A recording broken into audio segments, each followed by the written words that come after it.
कि वो यहाँ पर आए अपने बिजी स्केड्यूल से और इन्होंने इस चौकी का इनॉग्रेशन किया। Thank you. कितने बॉयज और गर्ल्स जिन्होंने न सिर्फ नेशनल लेवल पे बल्कि इंटरनेशनल लेवल पे अपना नाम रोशन किया है, मुल्क का नाम रोशन किया है, पुलवामा का नाम रोशन किया है। तो खुशामदीद कहता हूं। अवलन मैं डीजी साहब को जिला पुलवामा तरक्याती काउंसिल और पुलवामा आवाम की तरफ से पुलवामा में वेलकम करता हूँ। आज के दिन में हम 16 आना अच्छे और हमारी कोशिश ये रहेगी कि आप जैसे हम अपना पूरी भरपूर कोशिश करेंगे कि 16 आना अच्छा होने के लिए और अपने ड्यूटी में और प्राइज में खड़ा उतरने के लिए। पर ये जब हम करते हैं हम ये जानते हैं कि हम इस कशमकश में गुजरते हैं और हम उसमें कई बार हमारे ऊपर पत्थर भी चलते हैं, पर हम नेक नियत से दयानतदारी से काम करने की कोशिश करेंगे। और हमें ये चीज़ की बहुत ज़्यादा एविडेंस मिला है कि आवाम भी खासकर कश्मीर में जब बंदा ईमानदारी से काम करता है तो उसके 2 मिस्टेक भी अगर हो जाते हैं ना तो उसको माफ़ भी कर दिए जाते हैं। देखिए, टाइम टू टाइम में हम इसके ऊपर अपनी रणनीति, अपनी स्ट्रेटेजी के बारे में बात करे हैं। हमें इसमें कोई दो राय नहीं है कि ये एक बहुत बड़ी चैलेंज के तौर पे उभर रहा है और ये भी इसमें कोई दो राय नहीं है। पहले कई सारे अफसरों को भी हमारे मतलब सिक्योरिटी एस्टेब्लिशमेंट के बीच में भी कईयों को इस चीज के बारे में शक था कि क्या नारकोटिक्स और टेररिज्म आपस में जुड़े हुए हैं। अब हमें कोई डाउट नहीं है, इन्वेस्टिगेशन आफ्टर इन्वेस्टिगेशन ये साबित कर चुका है। कोर्ट में अभी चार्जशीट फाइल हो चुके हैं जिसमें ये बिल्कुल क्लियर उभर के आया है कि नारकोटिक्स और टेररिज्म दोनों जुड़े हुए हैं, 2 तरीके से जुड़े हुए हैं। जो पार बैठ के जो तंजीमें हैं उन्होंने, हम जब यहाँ से इन्वेस्टिगेट करते हैं हम पाते हैं कि जो वहां से कंसाइनमेंट से भेजी जाती है वो लोग कौन हैं, तो हमारा इन्वेस्टिगेशन जाके पहुंचता है कि एलईटी, खासकर एलईटी और अलबदर और भी इवन हिजबुल मुजाहिदीन, जैश का, ये सब लोगों का, ये जो वहां के जो हैंडलर्स हैं, जो टेरर कोऑर्डिनेटर्स हैं, वो लोग सप्लायर भी हैं। वो चेन बने वहां से शुरुआत होती है और इसमें कोई दो राय नहीं है कि ये आता है।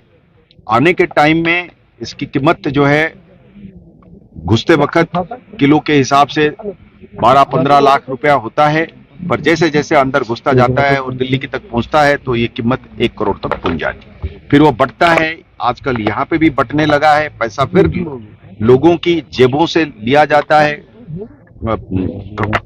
खून पसीने की कमाई को लिया जाता है, फिर वो आधा वापस जाता है, कुछ यहाँ खर्च हो जाता है। जब खर्च होता है तो इसलिए ये इसमें इसकी जो कनेक्शन है, ये कनेक्शन एक हिसाब से एकदम से साबित हो रखा है। अब आप अगर पूछते हैं कि इसमें रणनीति क्या है, स्ट्रेटेजी क्या है, देखिए इसमें मतलब कुछ चीजें तो हम स्ट्रेटेजी जो है हम कॉन्फिडेंशियली तैयार करते हैं, पर कुछ चीजें जो है वो ओपनली भी हम बात करना चाहेंगे, क्योंकि कोई भी जंग, चाहे टेररिज्म हो चाहे नार्को टेररिज्म हो, वो जीता नहीं जा सकता है जब तक के लिए आवाम साथ में ना हो। अगर इस चीज की किसी पुलिस अफसर को डाउट है कि ये बगैर आवाम का लड़ा जा सकता है, ये नामुमकिन है। हाँ, आवाम को चाहिए एक लॉ एनफोर्समेंट एजेंसी जो नेकनियत हो, दानातदार हो, काबिल हो और ईमानदार हो, तो वो तो है ही है, पर बगैर आवाम के साथ ये जीता नहीं जा सकता है। हमने इस स्ट्रेटेजी में सबसे बड़ा रोल जो वो करना चाह रहे हैं कि कानून बड़ा प्रोसीजरल है कि इस तरीके से पकड़ोगे, इस तरीके से इसकी वेरिफिकेशन होगी, अगर फलाना गवाह खड़ा नहीं हुआ है तो फेल हो जाता है।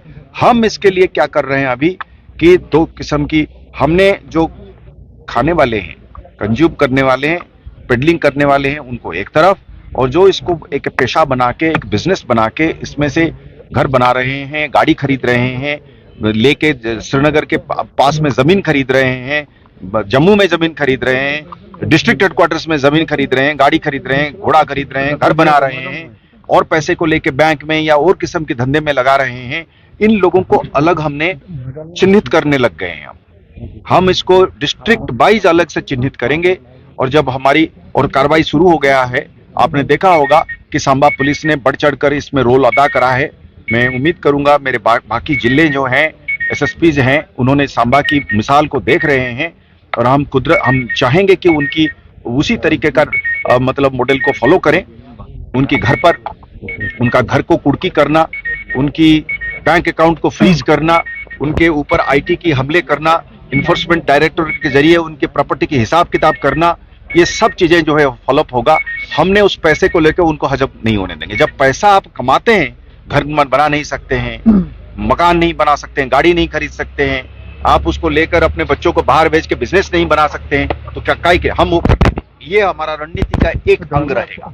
दूसरा अंग रहेगा हमेशा कि भाई पकड़ के इसको अंदर देने का और इसको कठिन से कठिन सजा देने का। जो 2 बार 3 बार कर रहा है, हम तो कोशिश करेंगे कि नारकोटिक्स पर 1-2 को सजाए मौत भी हो जाए, क्योंकि जहां तक मुझे पता है, if I am to brush up my knowledge of the legal niceties, repeated offenses under the NDPS will also mean capital punishment at one stage. So we will try to go for that as well. तो हमने वो जो repeat offenders है, हम उनके लिए अलग वो करेंगे। तीसरा, हमारे घर में, यानी कि चाहे वो सिक्योरिटी एस्टेब्लिशमेंट में, पुलिस के खाते में क्यों ना हो, हमारे लॉ ऑफिसर्स के खाते में क्यों ना हो, हमारे कोर्ट के बीच में जो अफसर बैठे हैं उस पर क्यों ना हो, जहां पे भी हमको लगेगा कि साहब हमारे में से भी कोई आदमी इनके साथ थोड़ा सा भी लिंक है, हम बड़ा सख्ती से उनके खिलाफ। हम लोग की तैयारी है साहब, आप लोग वोट डालने के लिए उतावले हैं। हम आपको वोट तरीके से डालने के लिए और सेफ्टी और सिक्योरिटी के साथ डालने के लिए वचनबद्ध हैं।